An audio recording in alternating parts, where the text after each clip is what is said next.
दोस्तों नमस्कार, स्वागत है आप सभी का मेरे YouTube चैनल पर। आज हम इस वीडियो में देखेंगे नेस्टेड लूप क्या होते हैं। पिछले वीडियो में मैंने डिस्कस किया था फॉर नेक्स्ट लूप का। उसी फॉर नेक्स्ट लूप को हम नेस्टेड लूप में कैसे कन्वर्ट कर सकते हैं या नेस्टेड लूप में हम फॉर नेक्स्ट लूप का कैसे प्रयोग करते हैं, उसको हम आज इस वीडियो में देखेंगे। बहुत इंपॉर्टेंट वीडियो है, तो चलिए इस वीडियो को शुरू करते हैं। बने रहिएगा इस वीडियो में मेरे साथ एंड तक। तो पहला क्वेश्चन आता है, नेस्टेड लूप क्या होते हैं।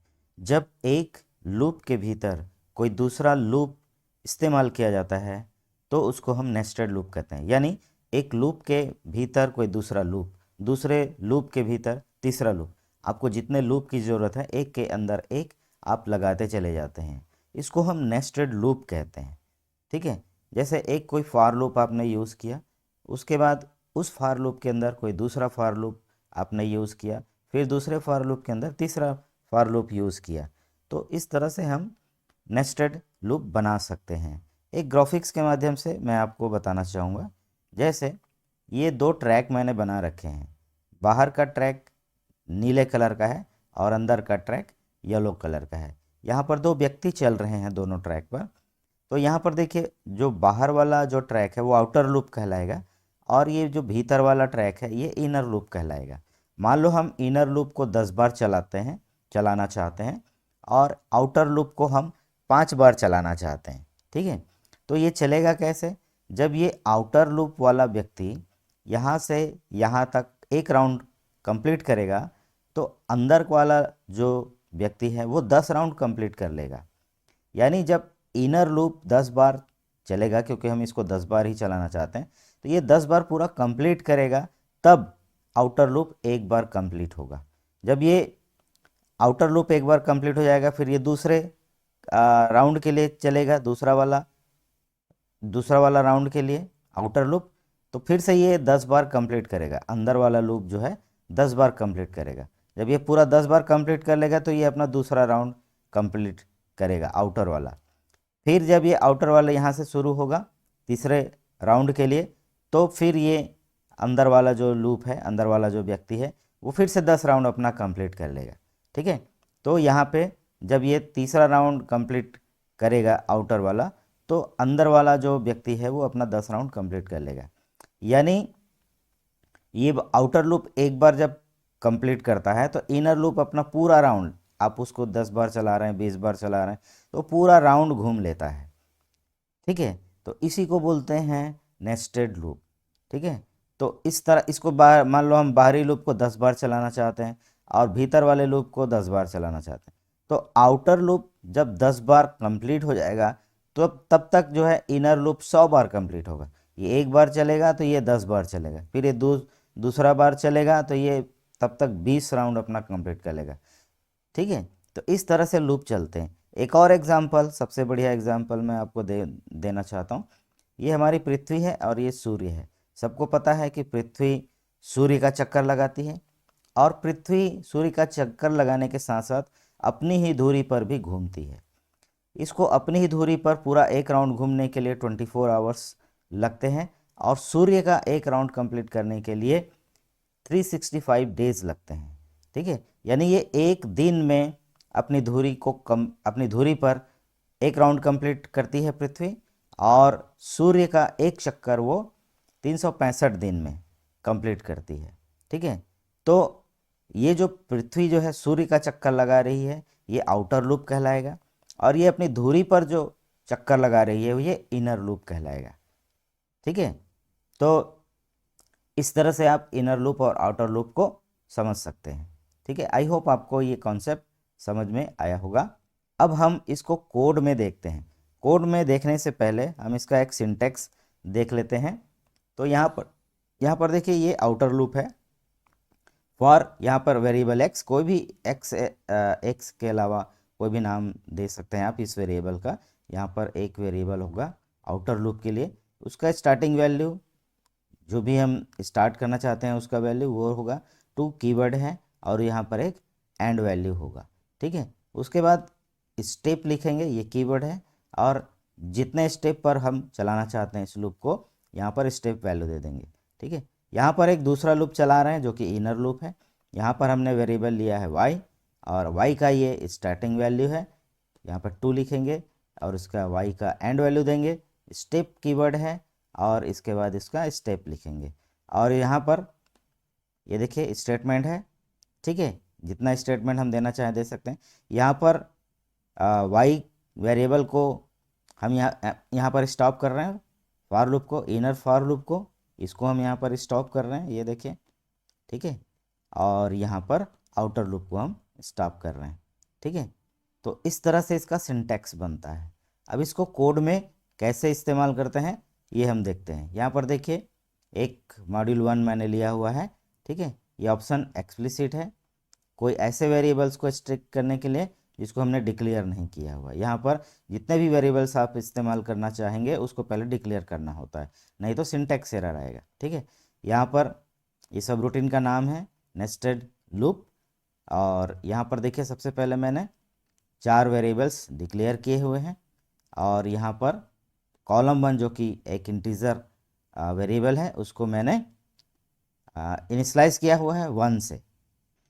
इसके बाद ये जो लाइन है ये क्या करता है, sheet 1 dot range A1 dot current region dot clear, यानी जो भी हम यहाँ पर लिखेंगे और यहाँ पर A1 में जो करंट रीजन है, यानी कि जितना डेटा लिखा हुआ है जो कि A1 से कनेक्टेड है, A1 से मिला हुआ है, ठीक है, वो करंट रीजन कहलाएगा और उसको हम क्लियर कर देंगे, ठीक है। इसके बाद यहाँ पर एक आउटर लूप हम शुरू कर रहे हैं। ये देखिए ये आउटर लूप है हमारा, जो कि आउट लूप वेरिएबल का नाम मैंने लिया हुआ है आउटर लूप के लिए, और 1 से 10 तक चलेगा ये, ठीक है। उसके बाद यहाँ पर रो को मैंने 1 से इनिशियलाइज किया हुआ है, रो एक इंटीजर वेरिएबल है। और यहाँ पर देखिए ये इनर लूप है, दूसरा लूप मैंने यूज़ किया हुआ है आउट लूप के भीतर एक इन लूप जो कि इनर लूप है ना, इसको मैंने शुरू किया, ये भी 1 से 10 तक चलेगा। और उसके बाद ये स्टेटमेंट है हमारा पहला स्टेटमेंट।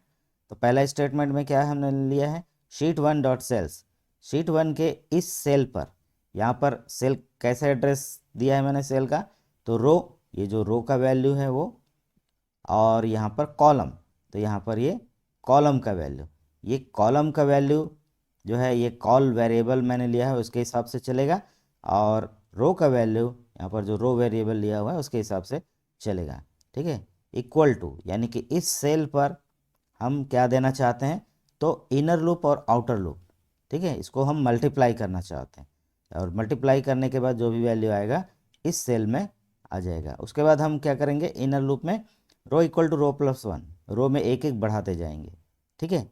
और यहाँ पर देखिए इनर लूप क्लोज हो गया, और यहाँ पर इनर लूप के बाहर जब इनर लूप पूरा कंप्लीट हो जाएगा तो फिर कॉलम का वैल्यू चेंज होगा, यानी column equal to column plus 1, और यहाँ पर हम आउटर लूप को क्लोज करते हैं, ठीक है। तो ये हमारा यहाँ से लेके यहाँ तक एक नेस्टेड लूप कंप्लीट होता है, ठीक है। इसका आउटपुट मैं आपको दिखाना चाहूँगा। ये मैंने रन किया, अभी देखिए शीट 1 पूरा खाली है, ये देखिए, और यहाँ पर मैं इसको रन करता हूँ तो ये 1 से 10 तक का टेबल बना के हमको दे देगा। ये मैंने रन किया, यहाँ पर देखिए ये 1 का टेबल, ये 2 का टेबल, ये 3 का टेबल, ठीक है, और ऐसा करके ये पूरा यहाँ से यहाँ तक 10 का टेबल हमने बना दिया। अब यहाँ पर देखिए ये टेबल जो है 10 तक का चल रहा है ना। तो अब मैं इसको चलाना चाहता हूँ सपोज़ और आगे, तो यहाँ पर क्या कर दूँगा मैं, यहाँ पर मैं इनर लूप में जितना अब मैं चलाना चाहता हूँ उतना हम यहाँ पर कर देते हैं। सपोज़ इसको मैं कर देता हूँ 12, तो अभी ये इनर लूप जो है 10 बार चल रहा है, तो अब ये चलेगा 12 बार, ठीक है। यहाँ पर देखिए, ये देखिए, ठीक है, ये 11 और ये 12, ठीक है, सब में ये 12 बार चल रहा है, ठीक है। मान लो मैं 1 से 10 तक का टेबल नहीं चाहता, मैं 13 तक का टेबल चाहता हूँ या 14 तक चाहता हूँ, ठीक है, तो मैं आउटर लूप में इंक्रीज कर दूंगा। जैसे ये जो है 14, तो ये 14 तक का टेबल मेरे को दे देगा। ये देखिए ये 13 और ये जो है 14, ठीक है। तो 1 से 14 तक का टेबल ये मेरे को बना के दे देगा। ठीक है, ये काम कैसे कर रहा है यहाँ पर हम समझते हैं। ये देखिए, ये आउटर लूप है 1 से 10 तक का, और ये इनर लूप है 1 से 10 तक का। यदि हम दोनों को जो है 10 तक चलाना चाहते हैं, ठीक है, तो यहाँ पर जैसे कि कोड में हम देख चुके हैं, ये इनर लूप भी 10 बार चलेगा और ये आउटर लूप भी 10 बार चलेगा। ठीक है, तो अब हम यहाँ पर देखते हैं, ये जो है ये आउटर लूप है, ये जो कॉलम्स पर है, ये बी कॉलम पे, सी कॉलम पे, डी कॉलम्स पे, और ये जो है इनर लूप है जो अलग अलग रो पर है, ये दूसरे रो पर, तीसरे रो पर, चौथे रो पर, इस तरह से। ठीक है, तो यहाँ पर देखिए ये आउटर लूप जब 1 होगा तो उसके अंदर जाएगा। ठीक है, तो इनर लूप जो है 10 बार चलेगा। ठीक है, तो ये मल्टीप्लाई करेंगे, ये आउटर लूप का वैल्यू है, ये इनर लूप का वैल्यू है, तो 1 गुणा 1, तो 1 एकम 1 यहाँ पर आ जाएगा। फिर उसके बाद ये इनर लूप इंक्रीज होगा, आउटर लूप वही रहेगा। ठीक है, तो ये जब इनर लूप 2 हो जाएगा तो 1 दूनी 2। ठीक है, फिर इनर लूप 3 हो जाएगा तो 1 तिया 3। इस तरह से ये 1 दहम 10 तक चलेगा। जब ये पूरा 10 बार चल जाएगा इनर लूप, तो फिर आउटर लूप इंक्रीज होगा, ये 2 हो जाएगा। ठीक है, अब जब ये 2 हो जाएगा फिर से इनर लूप में आएगा, यहाँ से फिर से स्टार्ट होगा, तो 2 एकम 2 यहाँ पर आएगा। ठीक है, फिर इनर लूप इंक्रीज हो जाएगा, आउटर लूप वही रहेगा। ठीक है, 2 दूने 4। ठीक है, इसके बाद इनर लूप 3 हो जाएगा, तो 2 तिया 6। इस तरह से 2 का टेबल यहाँ से चलेगा 10 बार। ठीक है, जब ये पूरा 10 बार कंप्लीट हो जाएगा फिर आउटर लूप इंक्रीज होगा, तो 3 हो जाएगा। 3 हो जाएगा तो फिर से 3 का जो टेबल है 10 बार, यहाँ पर 3 का पहाड़ा जो है 10 बार चलेगा। इस तरह से ये पूरा 10 तक चलेगा आउटर लूप, और हर वैल्यू के लिए आउटर लूप के हर वैल्यू के लिए इनर लूप 10 बार चलेगा। तो इस तरह से हमको 1 से 10 तक का टेबल यहाँ पर बन के तैयार हो जाता है। ठीक है, आई होप आपको ये जो फंक्शन है समझ में आया होगा। तो यहाँ पर ये हमारा टेबल का रिज़ल्ट है, इसको मैं फिर से एक बार रन करके आपको दिखाता हूँ। ये देखिए 10 बार चलेंगे, ये देखिए 1 से 10 तक का टेबल यहाँ पर बन के तैयार हो जाता है। ओके फ्रेंड्स, आई होप आपको समझ में आया होगा आउटर लूप और इनर लूप क्या होता है। ठीक है, मैंने इसको फॉर लूप पर यूज़ करके आपको बताया। आप चाहें तो दूसरे लूप पर भी इनर लूप क्या बोलते हैं, नेस्टेड लूप प्रयोग कर सकते हैं। ओके फ्रेंड्स, आई होप ये पूरा वीडियो आपको समझ में आया होगा। यदि कोई चीज़ समझ में ना आई हो तो उसको आप कमेंट करके मुझे पूछ सकते हैं। यदि ये वीडियो आपको अच्छा लगा तो ज़्यादा से ज़्यादा लाइक कीजिएगा, शेयर कीजिएगा, कमेंट कीजिएगा। चैनल पर यदि नए हैं तो चैनल को सब्सक्राइब करना नहीं भूलिएगा, और मिलते हैं इसी तरह के एक नए वीडियो पर। तब तक के लिए bye bye. Thanks for watching. Thank you very much.